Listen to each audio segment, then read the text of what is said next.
بھئی حضور سے پیار کا دعویٰ کرنے والا ایک تو کوئی بولے کہ میں کھڑا ہوں میدان میں، خدا را شریعت اسلامیہ کے ساتھ اپنے آپ کو وابستہ کریں، اور شریعت آپ کے لیے آسان کر دے گی زندگی گزارنا۔ جتنے ہم الجھ گئے ہیں نا، جتنے قرضوں کے نیچے دب گئے ہیں، ایک شادی کی اور سارا خاندان قرضہ اتار رہا، یہ ہمیں آزاد کرے گا دین، ہم بچ جائیں گے۔ اور آج کی اس تقریب میں جہاں میں آپ کو لانا چاہتا تھا وہاں میں لے آیا۔ اب بات میں نے سمیٹ دینی ہے تھوڑی دیر میں، آپ میری بات پر توجہ کریں گے۔ ایک بات اور اپنی زندگی میں سمجھیں،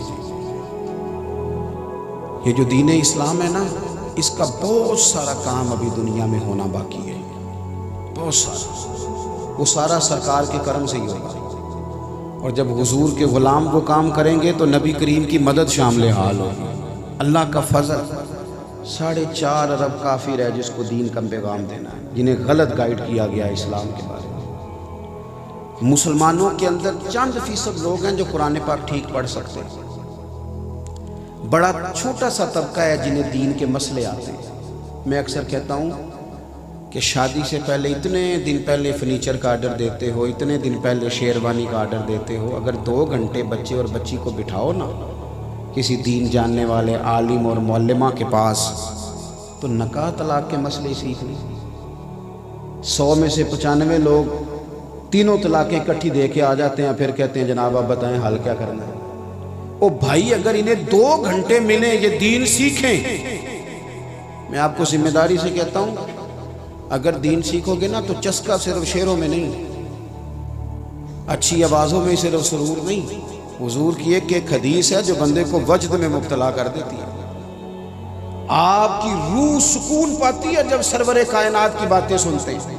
ہم نے یہ سمجھ لیا ہے کہ شاید یہ جو باب ہے، یہ والا جو باب ہے، یہ صرف اس طرح کی تعلیم و تربیت ہے جس میں معاذ اللہ ہمارے لیے اس طرح ذائقہ نہیں، نقل کفر کفر نباشر۔ او خدا کے بندو، اس کو ذوق سے لو، دین کو ذوق سے لو۔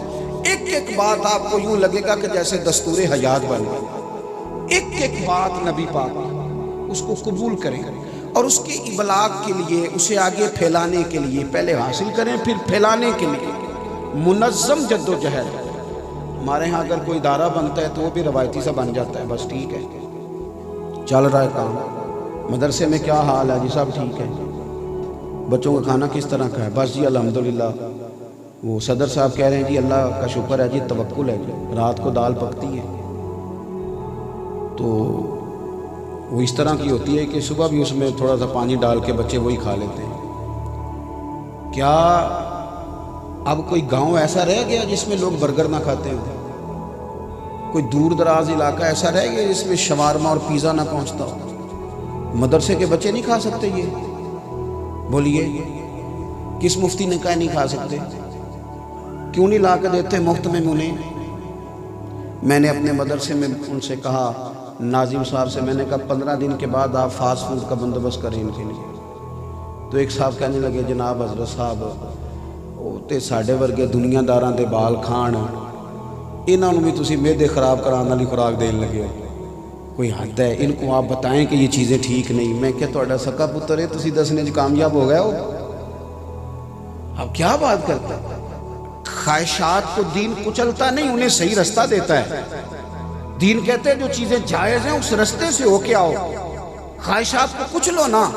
ہم نے دین کا اگر کبھی کام کیا بھی ہے، اگر پیغام حق مثلا دین کی دعوت دیتے ہیں ہم کسی کو، تو کس طرح نماز کی دعوت دیتے ہیں؟ اور آ جایا کرو کدی مسیتے کنے پیسے کتے کھڑنے نہیں، تو اس طرح وہ آ جائے گا، وہ کہندے تو اپنی قبریں پینا ہے تے میں اپنی پینا تو موج کر۔ میں کہتا ہوں دوستوں کو کہ 50,000 روپے کی ضرورت پڑ جائے نا کبھی کسی سے ادھار، تو بندے ٹیلی فون کر کے ڈائریکٹ پیسے نہیں مانگتے، کہندے بھائیا کتنے میں کم پہ گیا سی؟ وہ کہندے یار تو دس میں تو بڑی دور ہاں، کہندہ تو 2 بجے مل پاویں میں تینوں فون تے نہیں دس سکتا، وہ تو دس یار میں تو پتہ نہیں کدوں ہونا، وہ تو سویرے مل لئی، پھر فون ملاقات کر کے بھی فوراً پیسے نہیں مانگتے، پھر بھی منت کرتے ہیں، کہتے ہیں بڑی ضرورت ہے، تیرے بغیر بات کوئی نہیں سنتا۔ اتنی جد و جہد کر کے پھر وعدہ بھی دیتے ہیں وقت پہ لوٹا دوں گا، بڑے آخر میں جا کہتے ہیں وہ 50,000 کی ضرورت تھی۔ اپنے حق میں قائل کرنا ہو تو ساری باتیں آتی ہیں، اور اگر رب و رسول کے حق میں قائل کرنا ہو، دین کی دعوت کو اس کو منظم کر کے، اس میں خلوص پیدا کر کے، اس کو سونا کر کے، اور اداروں کو بڑا اعلیٰ قسم کا منج دے کے، اس میں خوبصورتی لا کے، یعنی اساتذہ کا بھی حق ہے، مدارس کے اساتذہ کا بھی، وہ اچھا لباس پہنے، وہ اچھی جگہ پر بیٹھیں، اچھا کھانا کھائیں۔ جو آپ کا بھی امام ہے، آپ کہتے ہیں نا پیچھے اسے، تو آپ کا امام ہے نا، تو اگر امام کے اور مقتدی کے کپڑے چلیں اس کے اچھے نہیں تو ایک جیسے ہو جائیں تو کوئی حرج ہے؟ لیکن وہ تو سارا محلہ تفتیش کر دے بھی انہیں موٹر سائیکل کتوں لے لیں، یہ کیا مطلب چکر چل گیا اس نے موٹر سائیکل خرید لی ہے؟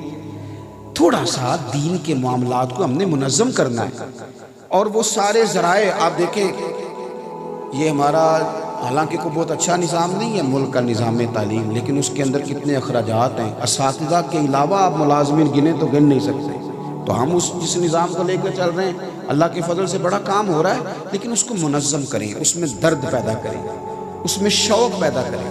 پرانے جتنے مدارس تھے وہ علماء نہیں بناتے تھے، علماء پڑھاتے تھے، مدارس تو نواب بناتے تھے، سیٹھ صاحب بناتے تھے، عالی شان مدرسہ بنا کے عالم سے کہتے تھے آئیے اور پڑھائیے، آپ کو کوئی دقت نہیں ہوگی، کچھ نہیں کرنا پڑے گا، آپ بتائیے کون سی کتاب چاہیے ہم فراہم کریں گے۔ بڑے بڑے لوگ یہ کام کرتے تھے، اس میں درد لائیں۔ میں نے بات سمیٹنی ہے، ایک گویہ تھا، اس کا نام زازان تھا، آواز بڑی سریلی تھی۔ ایک جگہ وہ معاذ اللہ گانا گا رہا تھا، وہاں سے حضرت عبداللہ ابن مسعود گزرے رضی اللہ تعالی عنہ، اور حضرت عبداللہ ابن مسعود وہ خوبصورت صحابی ہیں کہ میرے محبوب کریم علیہ السلام نے فرمایا ان سے قرآن سیکھا کرو، یہ اس طرح پڑھتے ہیں جس طرح میرے اوپر نازل ہوا ہے۔ اتنا خوبصورت آدمی حضرت عبداللہ ابن مسعود وہاں سے گزرے تو وہ گویہ گانا گا رہا تھا، آپ کے کانوں سے آواز ٹکرائی، ٹھہر گئے، رک گئے۔ درد ہے نا دین کا اندر، لوگ نمازی ہو جائیں، لوگوں کا قرآن پاک ٹھیک ہو جائے، مدارس بن جائیں، مسجدیں بن جائیں، لوگ مذہب کی طرف مائل ہو جائیں، یہ شوق ہے، درد ہے۔ یہ بھی اسی رشتے کی عکاسی ہے جو نبی کا امتی کے ساتھ ہے، دین سے بھی اتنا ہی گہرا رشتہ ہے۔ حضرت عبداللہ ابن مسعود رضی اللہ تعالیٰ عنہ رک گئے اور ٹھنڈی آہ بھری، اور جملے کس طرح کے ترتیب پائے، فرمانے لگے کتنی سونی آواز ہے، کاش یہ قرآن پاک پڑھتا، کتنی سونی آواز ہے۔ یہ اس طرح کا درد اگر دعا بن جائے نا کسی کے لیے تو بڑے جوانوں کا کام بن جائے، بڑے سارے۔ اللہ تعالیٰ رحم فرمائے اور قبول ہو جائیں یہ جملے، کہا کتنا درد ہے۔ آپ نے یہ بات کی اور بات کر کے آگے تشریف لے گئے۔ وہ ان کا پروگرام ختم ہوا، وہ گویہ باہر آیا، ایک شخص نے اسے روک کے کہا سن آج پتہ کیا ہوا ہے؟ اس نے کہا کیا ہوا ہے؟ کہا آج حضرت عبداللہ ابن مسعود گزرے تھے، تیری آواز کانوں سے ٹکرائی، انہوں نے بڑے درد سے کہا کتنی سونی آواز ہے، کاش قرآن پاک کی تلاوت کرتا۔ کہنے لگا اے سچ بتاؤ، انہوں نے میرے بارے میں کہا، میرے جیسے شخص کے بارے میں، صحابی رسول نے اتنی بڑی بات، میں کہاں اور وہ کہاں، میرے بارے میں کہا ہے؟ کھل کے رویا۔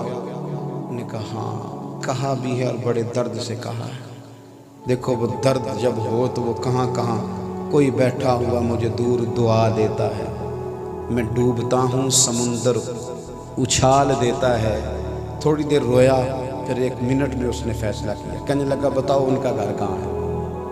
لوگوں نے کہا فلاں محلہ، فلاں گلی، فلاں کونے میں۔ دوڑا گیا، دروازے پہ دستک دی، آپ تشریف لائے، دیکھ کے پھر رویا، پیروں میں بیٹھ گیا، فرمایا بیٹے کون ہو؟ کہنے لگا حضور میں وہی ہوں جس کے بارے میں آج آپ نے کہا تھا کاش یہ قرآن پاک پڑھتا، میں آ گیا ہوں، پڑھائیں مجھے قرآن پاک، اب میں قرآن پاک ہی پڑھوں گا۔ دوستو اگر ہمارا یہ والا درد ہو جائے نا، واز رہ گئے، تقریریں لمبی رہ گئیں، اس میں نصیحت کم ہو گئی، بہت اچھی آوازیں، یہ سارے کام بڑے اچھے ہیں، بڑے عمدہ ہیں، کوئی کسی انداز میں بھی دین کی بات کرے، لیکن اگر ہم سارے تھوڑی تھوڑی دعوت دینے والے بن جائیں، زیادہ نہیں تو ایک دوست کے تو مشیر ہم بھی ہوتے ہیں نا، اگر اسے تھوڑا تھوڑا لائیں، مسجد کی طرف مائل کریں، مشکل کام نہیں، آپ کو 3-4 دفعہ کہنا پڑے گا میرے ساتھ چل، پھر ایک وقت وہ آئے گا کہ وہ آپ سے کہے گا اب تو میرے ساتھ چل، تھوڑا سا ایک دوسرے کا بازو تھامیں۔